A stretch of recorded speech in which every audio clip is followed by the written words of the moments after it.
नमस्कार दोस्तों, आज हम पंवार वंश के कुछ शासकों के बारे में जानेंगे जो महत्वपूर्ण है परीक्षा की दृष्टि से। हम एक वीडियो ऐसे बनाएंगे जिसमें हम पंवार वंश के सभी शासकों के बारे में जानेंगे। इसमें हम महत्वपूर्ण शासकों के बारे में जानेंगे जिसमें कुछ शासक हैं और इसमें कुछ ही शासकों के बारे में, उनके जीवन के बारे में, उनके जो महत्वपूर्ण प्रश्न पूछे जाते हैं परीक्षा में उसके बारे में जानेंगे।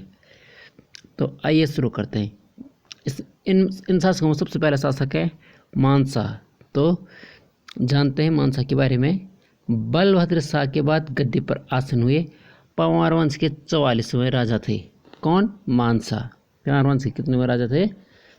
44वें राजा थे। ठीक है। अगला प्रश्न है, इनकी राजधानी कहाँ थी? श्रीनगर। कहाँ थी? श्रीनगर। और अगला प्रश्न है, महान शाह के काल में कुमाऊं के शासक लक्ष्मी चंद ने 7 बार आक्रमण किया। कितने बार? 7 बार आक्रमण किया। किसके शासनकाल में? मान शाह के शासनकाल में। ठीक है। मान शाह के पराक्रमी सेनापति नंदी द्वारा कुमाऊं की राजधानी चंपावत को हस्तगत किया गया। किसके द्वारा किया गया? नंदी। किसका सेनापति था? मानशाह का। कवि भरत द्वारा रचित मानवोदय काव्य मानशाह की विजय से संबंधित है। इसमें इसी में 3 प्रश्न छुपे हैं। मानवोदय काव्य किसने लिखा? भरत कवि ने। किसके बारे में वर्णन है? तो यह है मानशाह के बारे में। अगला शासक है श्याम शाह। मानशाह के बाद आसीन हुई पंवार वंश के 45वें राजा। कितने में राजा थे? 45वें। ठीक है। और प्रसिद्ध ग्रंथ जहांगीर नामा में इनका उल्लेख है। किसमें? जहांगीर नामा में। ठीक है। श्याम शाह निसंतान थे, जिससे उनकी मृत्यु के बाद उनके चाचा महीपति शाह गद्दी पर आसीन हुए। ठीक है। गद्दी पर आसीन हुए। कौन? महीपति शाह। उनके कोई पुत्र नहीं था श्याम शाह का। ठीक है। अगला आप जानते हैं महीपति शाह। पंवार वंश के 46वें राजा महीपति शाह अत्यधिक वीर व साहसी राजा था। कौन? महीपति शाह। इन्होंने अपने जीवन के अधिकतर समय युद्ध भूमि में व्यतीत किया, जिस कारण इन्हें गौरवभंजन की उपाधि ख्याति भी मिली। ठीक है। अपने जीवन काल में इन्होंने तिब्बत पर 3 बार आक्रमण किए। कितने बार? 3 बार तिब्बत पर आक्रमण किए। किसने? महीपति शाह ने। सिरमौर डाकों के दमन का श्रेय महीपति को जाता है। सिरमौर डाकों का दमन का श्रेय भी महीपति शाह को जाता है। माधो सिंह भंडारी, रिखोला, लोधी, बनवारी दास महीपति शाह के प्रमुख सेनापति थे। ठीक है। अगला शासक है पृथ्वीपति शाह। ठीक है। ये कितने में राजा थे? 47वें। 47। ठीक है। फतेह शाह के कुल दीपक व पंवार वंश के 47वें राजा पृथ्वी शाह महीपति शाह की मृत्यु के बाद 7 वर्ष की आयु में गद्दी पर बैठे। कितने वर्ष? 7 वर्ष की आयु में। अल्प आयु होने के कारण इनकी शिक्षिका कौन थी? रानी कर्णावती। महारानी कर्णावती को इतिहासकार डबराल जी ने नागकटी रानी से संबोधित किया है। ठीक है। किसको? रानी को। किस रानी को? कर्णावती को। क्योंकि जब मुगल सैनिक उत्तराखंड पर आक्रमण किया था तो इन्होंने उन सैनिकों की नाक कटवा कर वापस भेज दिया था। इस कारण इन्हें नागकटी रानी भी कहा जाता है। कर्णावती के समय गढ़वाल पर आक्रमण करने वाली मुगल सेना का नेतृत्व किसने किया था? नवजात खान ने। किसने किया था? नवजात खान ने।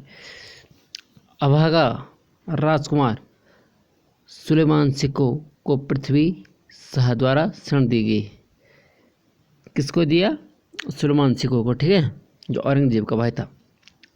मेदिनी शाह द्वारा अपने पिता पृथ्वी शाह के विरुद्ध षड्यंत्र व विद्रोह पर सुलेमान सिक्कों को औरंगजेब के पास लौटाया गया। इसने औरंगजेब के पास किसको लौटा दिया था? सुलेमान सिक्कों को, ठीक है, जो किसका पुत्र था? शाहजहां का। कौन? सुलेमान सिक्कों। पृथ्वीपति शाह द्वारा मेदिनी शाह का देश निकाला कर उनको मुगल सम्राट औरंगजेब ने दिल्ली में सर दी, जहां उनकी मृत्यु हो गई थी। जब पृथ्वी शाह को मेदिनी ने देश निकाला दिया तो वो औरंगजेब के दरबार में गए और वहाँ शरणाई, औरंगजेब ने उन्हें शरण दी और फिर वहीं उनकी मृत्यु हो गई। औरंगजेब द्वारा पृथ्वी शाह को मेदिनी शाह की मृत्यु की सूचना हेतु लिखा गया पत्र आज भी उत्तर प्रदेश की अभिलेखागार में स्थित है, जिसमें औरंगजेब ने मेदिनी शाह को बताया था कि पृथ्वी शाह मर गया, जिस पत्र के माध्यम से वो आज कहाँ है? उत्तर प्रदेश के संग्रहालय में स्थित है, जिसे अभिलेखागार भी कहते हैं। जहाँ अभिलेख होते हैं उसे अभिलेखागार कहते हैं। मेदिनी शाह पंवारकालीन वह राजकुमार था जिसने गढ़वाल पर कभी शासन नहीं किया, ठीक है। गोरखपंथ पीर हेतु भूमि दान की थी किसने? फतेह शाह ने। अब है फतेह शाह। पृथ्वीपति शाह के बाद उनके पौत्र फतेह शाह पवार वंश के राजा हुए। गढ़ राजवंश को गौरव की ऊंचाई तक फतेह शाह द्वारा ले जाया गया। फतेह शाह का शिवाजी व गुरु गोविंद सिंह की भांति घोड़े पर बैठा हुआ चित्र मिलता है। किसका? फतेह शाह का, ठीक है। फतेह शाह को गढ़वाल का शिवाजी भी कहा जाता है। किसको कहा जाता है? फतेहपति शाह को गढ़वाल का शिवाजी भी कहा जाता है। गुरु गोविंद सिंह व फतेह शाह के मध्य युद्ध का वर्णन गुरु गोविंद सिंह की आत्मकथा विचित्र नाटक में मिलता है। किसमें मिलता है? विचित्र नाटक। किसके मध्य? गुरु गोविंद और फतेहपति शाह के मध्य, ठीक है। फतेहपुर नामक नगर की स्थापना की किसने? फतेह शाह ने। फतेह शाह वीर शासक होने के साथ साथ कला व साहित्य भी प्रेमी था। फतेह शाह के दरबार में नवरत्न विद्यमान थे। यह प्रश्न वेरी इंपॉर्टेंट है, ठीक है।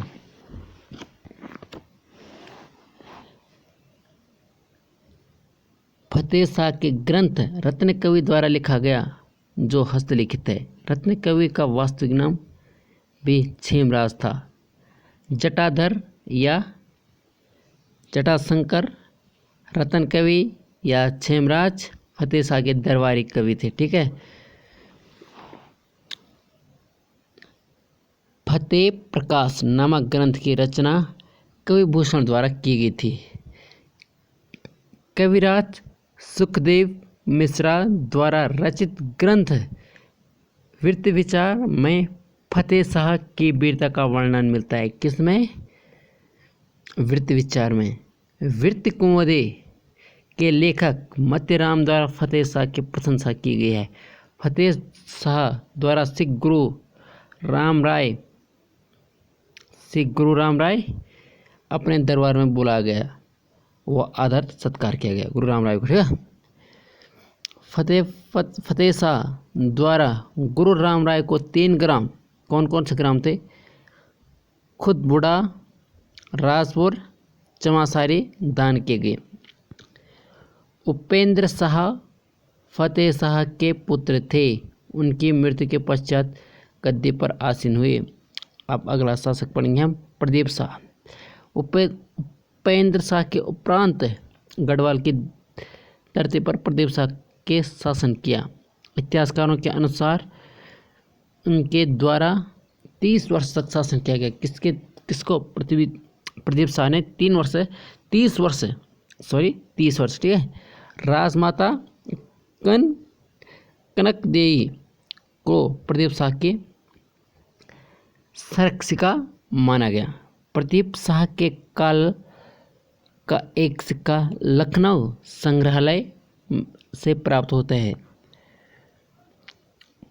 प्रदीप शाह में रोहिलों के आक्रमण के समय कुमाऊं का राजा कल्याणचंद की सहायता में सेना भेजी थी। राजकोष से धन भी प्राप्त हुआ था। ठीक है। सन 1772 में प्रदीप शाह की मृत्यु हुई। कब? 1772 में। ललित शाह